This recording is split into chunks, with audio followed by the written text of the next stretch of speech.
दुनिया झुकेगी तुम्हारे सामने। यह वाक्य सीधे गौतम बुद्ध का उद्धरण नहीं है, मगर इसका सार बुद्ध के दर्शन और शिक्षाओं से गहराई से जुड़ा है।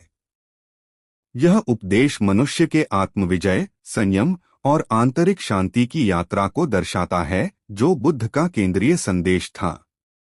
मन और आत्मविजय का दर्शन गौतम बुद्ध ने कहा था, जो अपने मन को जीत लेता है वही सबसे बड़ा विजेता है। उनका कहना था कि सबसे कठिन युद्ध तलवारों या सेनाओं का नहीं, बल्कि आत्मसंयम का होता है। जब व्यक्ति अपने मन के विकारों जैसे क्रोध, लोभ, भय और ईर्ष्या पर विजय पा लेता है, तब संसार की कोई भी शक्ति उसे पराजित नहीं कर सकती।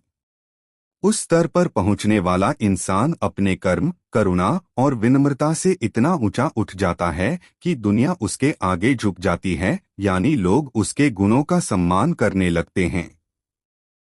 ध्यान और श्वास से मन पर नियंत्रण। बुद्ध के अनुसार मन को स्थिर करने की पहली सीढ़ी श्वास पर ध्यान था।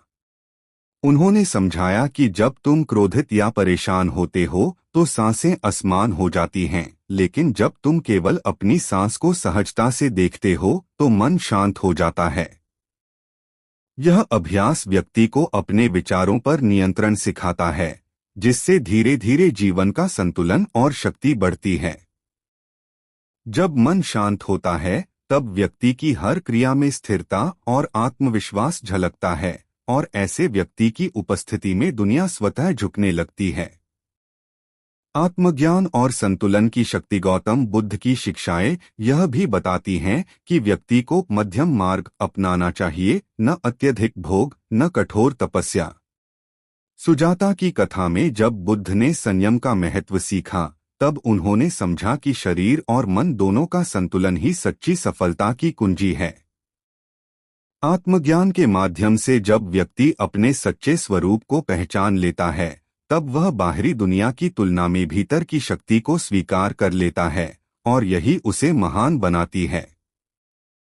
करुणा और संभाव का मार्ग। बुद्ध का मानना था कि करुणा ही सबसे बड़ी शक्ति है।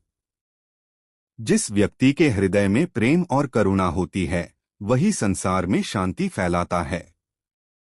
उन्होंने सिखाया कि दूसरों के प्रति जैसा व्यवहार हम चाहते हैं, वैसा ही दूसरों से करना चाहिए। ऐसा व्यक्ति न केवल समाज में आदर पाता है, बल्कि उसका जीवन दूसरों के लिए प्रेरणा बन जाता है। यही असली अर्थ है, दुनिया झुकेगी तुम्हारे सामने। सारांशतः बुद्ध का संदेश है,